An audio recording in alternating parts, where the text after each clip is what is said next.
नमस्कार, मैं हूं आपके साथ शिप्रा झा और आप देख रहे हैं देश का सबसे पहला समझाने वाला बुलेटिन खबर तो समझिए। इस प्राइम टाइम बुलेटिन में हम आपको दिन भर की सबसे चर्चित और असरदार खबरें दिखाते हैं और सिर्फ खबर दिखाते ही नहीं, उन्हें आसान भाषा में विस्तार से समझाते भी हैं ताकि आप सिर्फ खबर देखें नहीं बल्कि उसकी पूरी तस्वीर और सियासत का गणित भी समझ सकें। तो आइए सबसे पहले नजर डालते हैं आज की 4 बड़ी खबरों पर। शॉर्ट में पहले आपको बताते हैं और फिर एक एक करके पूरी कहानी समझेंगे। पहली खबर होगी, चुनाव बाद महागठबंधन में महाभारत क्यों मचा हुआ है। इसके पीछे की खबर आपको समझाएंगे क्योंकि कांग्रेस और आरजेडी के बीच जुबानी जंग जारी है। दूसरी खबर होगी, बिहार में बुलडोजर एक्शन आपको समझाएंगे क्योंकि आज भी बिहार के कई अलग अलग जिलों में बुलडोजर चलता हुआ नजर आया है। और इसके साथ ही अगली खबर होगी, चर्चा में लालू प्रसाद का बन रहा बंगला, यानी कि लालू प्रसाद यादव के बंगले पर जो चर्चा हो रही है वो भी आपको समझाएंगे। और इसके साथ ही चौथी खबर होगी, मौलाना मदनी के बयान पर आखिर बवाल क्यों मचा हुआ है, ये खबर भी आपको हम समझाएंगे। लेकिन शुरुआत सबसे पहले करते हैं, बिहार चुनाव के नतीजे के बाद आरजेडी कांग्रेस में जबरदस्त तकरार शुरू हो गई है। आरजेडी प्रदेश अध्यक्ष मंगनी लाल मंडल ने कहा कि कांग्रेस को जो भी वोट मिला है ना चुनाव में, वो आरजेडी के कारण मिला है। अब मंगनी लाल मंडल के बयान पर कांग्रेस प्रवक्ता असितनाथ तिवारी ने गठबंधन धर्म निभाने की नसीहत दे दी, तो वहीं एनडीए के नेता आरजेडी और कांग्रेस की जुबानी जंग पर तंज कस रहे हैं। सबसे पहले आपको रिपोर्ट दिखाते हैं, फिर खबर आपको समझाएंगे।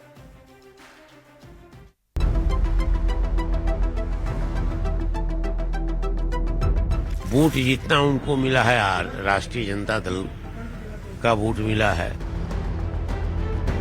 अगर हमारी कोई राजनीतिक ताकत नहीं होती तो कोई हमसे गठबंधन करता ही क्यों। चुनाव में हार के बाद महागठबंधन के अंदर का मतभेद दरार का रूप लेता दिख रहा है।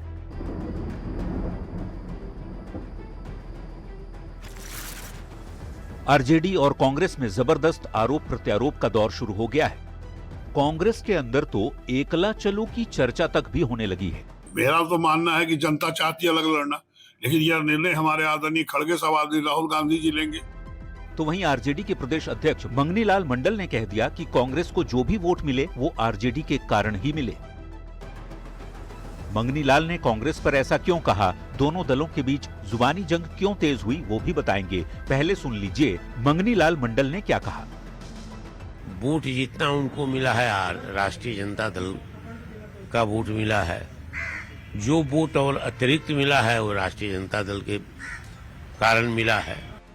आरजेडी प्रदेश अध्यक्ष के बयान पर कांग्रेस की ओर से प्रवक्ता असितनाथ तिवारी ने पलटवार करने में तनिक भी देर नहीं की। क्या कहा, उन्हीं की जुबानी सुनिए। गठबंधन के सहयोगी दलों को एक दूसरे का सम्मान करना चाहिए। जिनको ये नहीं आता है उन्हें गठबंधन धर्म का मतलब समझ नहीं आता। आरजेडी कांग्रेस में टकराव हो और एनडीए के नेता तंज न कसें, ऐसा कैसे हो सकता है। राजद और कांग्रेस में सब कुछ ठीक नहीं है। चुनाव के पहले भी गड़बड़ था, अभी भी गड़बड़ है। बीजेपी जेडीयू के नेताओं ने एक सुर में कहा कि बेमेल गठबंधन का यही हश्र होता है। जैसे पानी और तेल का है ना संबंध, उसी तरह का दोनों का कांग्रेस और आरजेडी का संबंध है।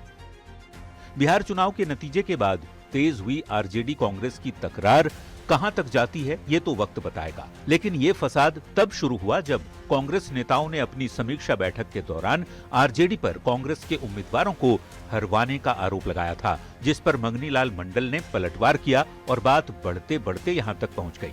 सवाल है कि क्या महागठबंधन से अलग हुई दुनिया बसाएगी कांग्रेस। न्यूज 18 के लिए पटना से संवाददाता रवि एस नारायण, आनंद अमृतराज और दिल्ली से रिपोर्टर रवि सिसोदिया के साथ ब्यूरो रिपोर्ट। और आइए अब समझते हैं कि कांग्रेस और आरजेडी में आखिर तकरार क्यों है। तो आपको बता दें कि विधानसभा चुनाव में मिली हार के बाद कांग्रेस के अंदर अब समीक्षा का दौर चल रहा है। मतलब कांग्रेस ये जानने की कोशिश करे कि हार किस वजह से हुई। 27 नवंबर को हार की समीक्षा पर पहली बैठक बुलाई गई थी, जिसमें बिहार कांग्रेस के नेता पहुंचे थे और अपनी अपनी राय उन्होंने रखी थी।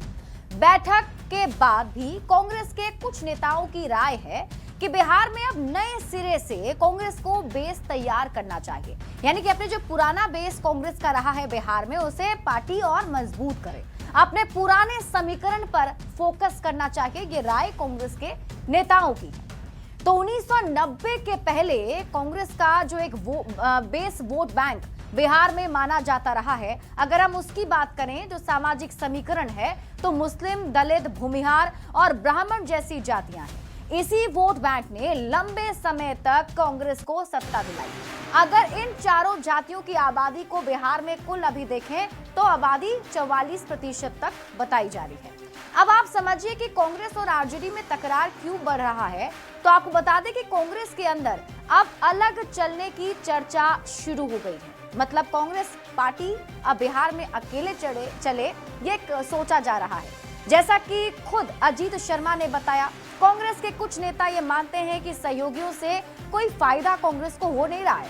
चुनाव में सहयोगी अपना वोट कांग्रेस को नहीं दिलवा पाए तो गठबंधन होने से पार्टी के जो कोर वोटर हैं वो भी पार्टी से छिटक गए। अब कांग्रेस में ऐसी चर्चा से आरजेडी के नेता नाराज हो गए। आरजेडी के प्रदेश अध्यक्ष सामने आए। मंगनीलाल मंडल ने कह दिया कि कांग्रेस को चुनाव में जो कुछ भी वोट मिला भी है वो आरजेडी का ही है। तो बिहार में कांग्रेस बिल्कुल भी एग्जिस्ट नहीं करती है। आरजेडी का जनाधार ही है बिहार में, कांग्रेस का तो है ही नहीं। अब दोनों पार्टियों के बीच चल रही तकरार के बीच पिछले 5 चुनाव में कांग्रेस का जो वोट शेयर है वो कितना रहा वो आपको बता देते हैं। सबसे पहले शुरुआत करते हैं 2005 से। देखिए 2005 में कांग्रेस जो है वो 51 सीटों पर चुनाव लड़ी थी, 9 सीट पर जीत कर आई थी। वोट शेयर 6.1% था। फिर 2010 की बात कर लीजिए, 243 सीट पर चुनाव लड़ी कांग्रेस, 4 पर जीत कर आई, 8.4% वोट शेयर रहा। 2015 के चुनाव में 41 सीटों पर कांग्रेस ने अपने उम्मीदवार उतारे, 27 सीटें जीत पाई थी, 6.8% वोट शेयर था। फिर 2020 के विधानसभा चुनाव में 70 सीटों पर कांग्रेस ने चुनाव लड़ा था, सिर्फ 19 सीटें जीत पाई थी, 9.6% उनका वोट शेयर था। और 2025 के विधानसभा चुनाव में 61 सीटों पर अपने उम्मीदवार कांग्रेस ने उतारे, 6 पर जीत मिली, 8.9% वोट शेयर रहा। अब कांग्रेस के अंदर नेताओं का एक बड़ा वर्ग सोचता है कि गठबंधन के बावजूद कांग्रेस का जो वोट शेयर है वो बढ़ नहीं रहा है। अलग चलने से पार्टी की जमीन बिहार में मजबूत होगी। बिहार में जो पुराना बेस वोट है वो पार्टी से फिर से जुड़ेगा।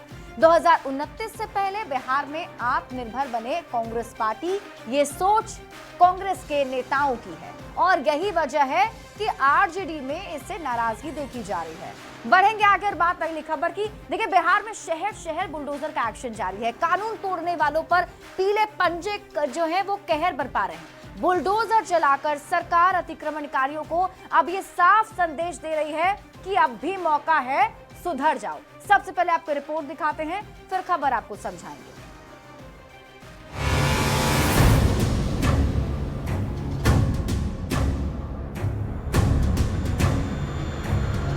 बिहार में नई सरकार आने के बाद बुलडोजर एक्शन जारी है।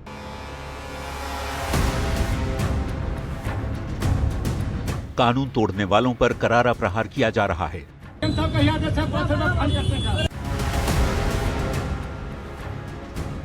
अतिक्रमण हटाने की बड़ी मुहिम चल रही है। राजधानी पटना की ये तस्वीरें देखिए। बोरिंग रोड में बुलडोजर कैसे सीना ताने खड़ा है। अतिक्रमण पर पीले पंजे के प्रहार के बाद अब हड़कंप मचा हुआ है। मुजफ्फरपुर शहर में बीते कई दिनों से बुलडोजर एक्शन जारी है।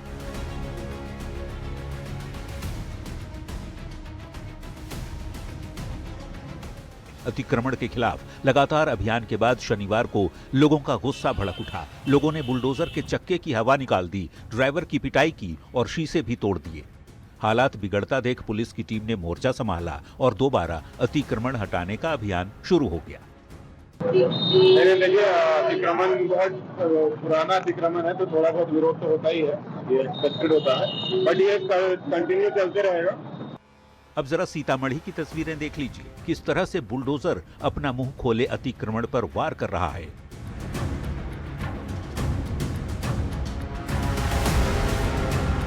बुलडोजर एक्शन मोड में है और अतिक्रमणकारियों में हड़कंप मचा हुआ है। मकान, सड़क किनारे लगे दुकान को पलक झपकते ही बुलडोजर तबाह कर दे रहे हैं। बुलडोजर ने अवैध निर्माण को धराशायी कर दिया। बुलडोजर के प्रहार से अतिक्रमणकारियों के हौसले पस्त हो चुके हैं।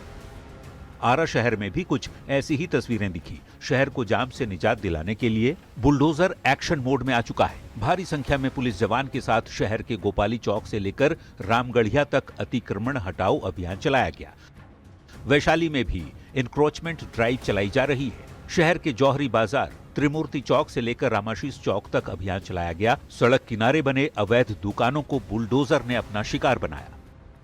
बोधगया में भी अंतर्राष्ट्रीय त्रिपिटक पूजा से पहले अतिक्रमण पर बुलडोजर ने कहर बरपाया। यहां देश विदेश से करीब 20,000 से ज्यादा तीर्थयात्री बोधगया पहुंचने वाले हैं। ऐसे में भीड़ और यातायात व्यवस्था को ध्यान में रखते हुए अतिक्रमण हटाने का बड़ा अभियान चलाया जा रहा है। बिहार में शहर शहर बुलडोजर का एक्शन जारी है। अतिक्रमणकारियों और कानून तोड़ने वालों को सरकार बख्शने के मूड में नहीं है।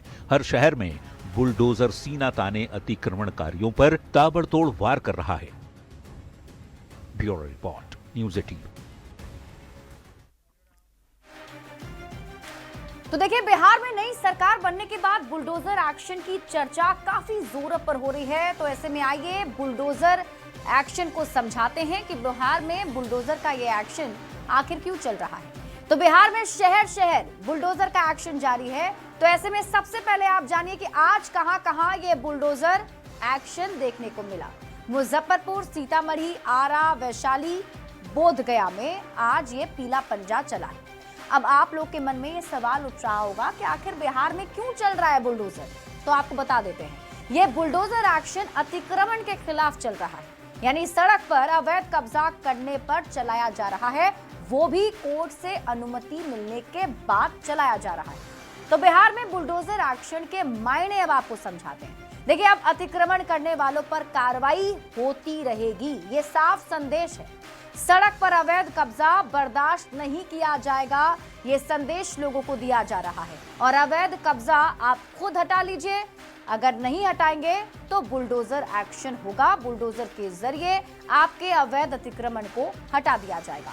बढ़ते हैं आगे, बात अगली खबर की। पटना के महुआ बाग इलाके में बन रहा लालू प्रसाद का एक आलीशान बंगला फिर से चर्चा में आ गया है। आखिर क्यों अचानक लालू प्रसाद के निजी बंगले की चर्चा तेज हो गई है? सबसे पहले आपको रिपोर्ट दिखाते हैं, फिर खबर समझाएंगे।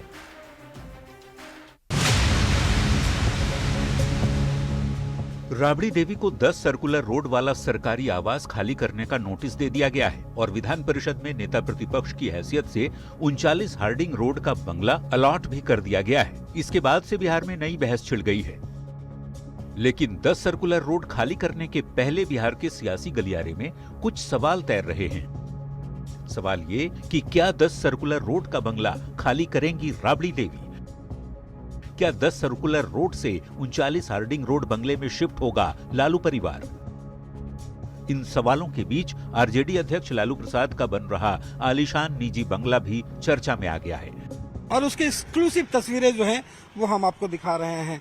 ये दानापुर अंचल का महुआ बाग का इलाका है। पटना के महुआ बाग में बन रहे बंगले की तस्वीर देखिए। ये घर पिछले 1.5 साल से तैयार हो रहा है। देख रहे हैं और यहीं से ठीक आगे अगर आप देखेंगे तो जो सामने जो आवास दिखाई पड़ रहा है, जो निर्माण हो रहा है, ये लालू प्रसाद यादव का जो घर है वो है। भव्य तरीके से यह मकान तैयार हो रहा है जिसमें 7 से 8 बड़े कमरे हैं, स्टाफ क्वार्टर है, गार्डन एरिया के साथ मीटिंग हॉल और कार्यकर्ताओं के साथ बैठक करने की बड़ी सी जगह भी है। पूजा घर और चारों तरफ 15 फीट ऊंचा बाउंड्री तैयार किया गया है जिसका निर्माण कार्य खुद लालू प्रसाद मॉनिटर करते हैं। लालू प्रसाद यादव जो है वो खुद यहाँ पे इस मकान को देखने के लिए पहुंचे हैं और ये सबसे एक्सक्लूसिव तस्वीर जो है वो हम आपको दिखा रहे हैं कि ये आप जरा देखिए कि यहाँ पे आपको दिखाएं कि लालू प्रसाद यादव जो है वो यहाँ पे पहुंचे हैं अपने आवास को देखने के लिए। राबड़ी देवी को 10 सर्कुलर रोड वाला आवास खाली करने का नोटिस मिलने के बाद कयासबाजी तेज हो गई है कि लालू परिवार 39 हार्डिंग रोड में शिफ्ट होने की बजाय अपने महुआ बाग वाले बंगले में शिफ्ट हो सकता है। न्यूज़ 18 के लिए पटना से रवि एस नारायण के साथ ब्यूरो रिपोर्ट।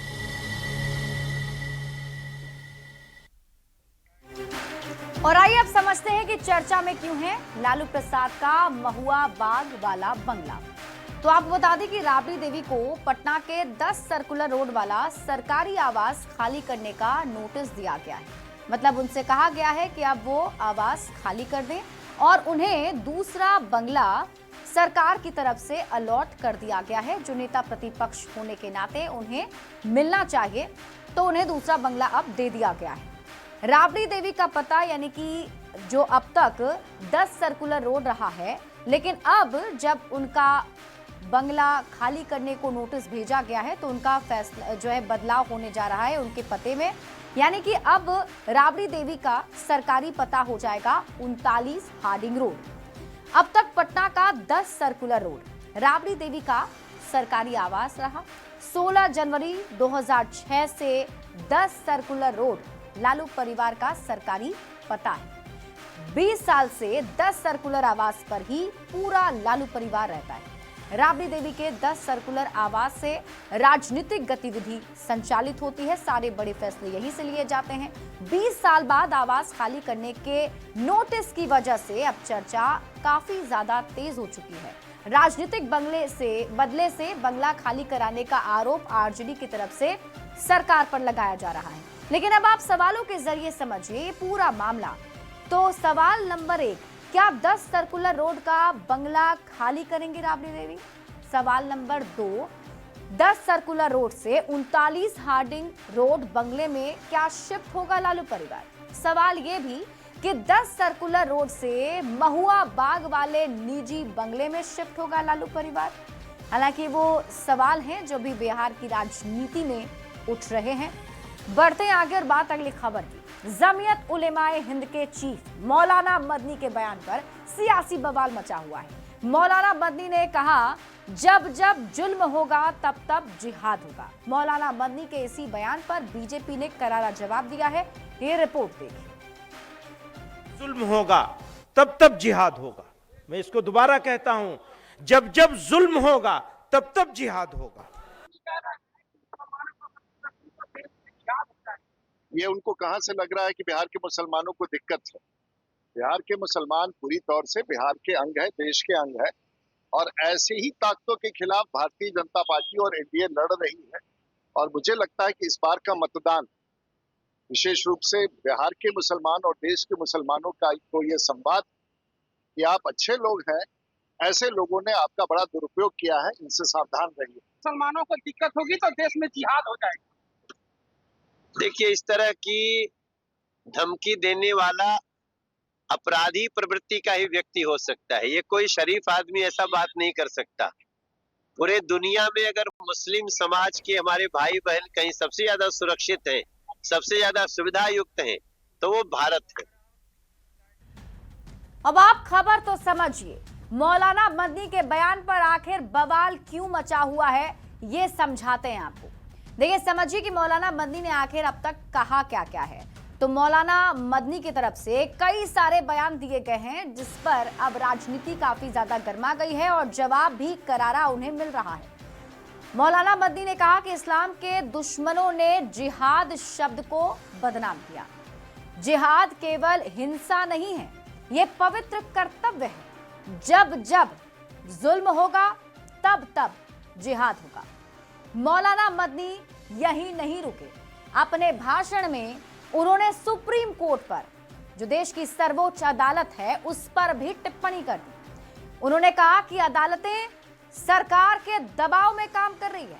यह आरोप उन्होंने लगाया है सुप्रीम कोर्ट पर। मदनी ने सुप्रीम कोर्ट पर टिप्पणी की और यह भी कहा कि सुप्रीम कोर्ट उसी समय सुप्रीम कहलाने का हकदार है जब वो संविधान की पाबंदी करे। मौलाना मदनी के बयान को बीजेपी ने क्या कहा, अब आप ये भी समझिए। तो बीजेपी की तरफ से कहा गया कि मौलाना मदनी ने जो बयान दिया है वो भड़काऊ है और देश को बांटने वाला उनका ये बयान है। मौलाना मदनी के बयान पर मौलाना शहाबुद्दीन रजवी बरेलवी ने भी क्या कहा वो भी आपको समझाते हैं। देखिए, मदनी का बयान समाज को बांटने वाला है, ये मौलाना शहाबुद्दीन की तरफ से कहा गया है। देश को भ्रमित करने वाला बयान मौलाना दे रहे हैं मौलाना मदनी का ये बयान कुछ वैसा ही है। मदनी देश के मुसलमानों को उकसा रहे हैं, शांति के माहौल को खराब करना चाहते हैं मौलाना मदनी। तो अब इसके लिए विरोध के स्वर उठ रहे हैं। बढ़ते हैं आगे और रुख करते हैं अगली खबर की ओर। झारखंड में कोयला चोरी को लेकर सियासी घमासान तेज हो गया है।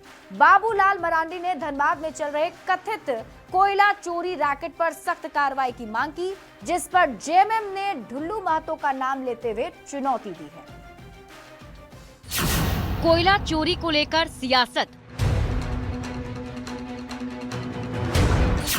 बाबूलाल का सवाल मचा बवाल।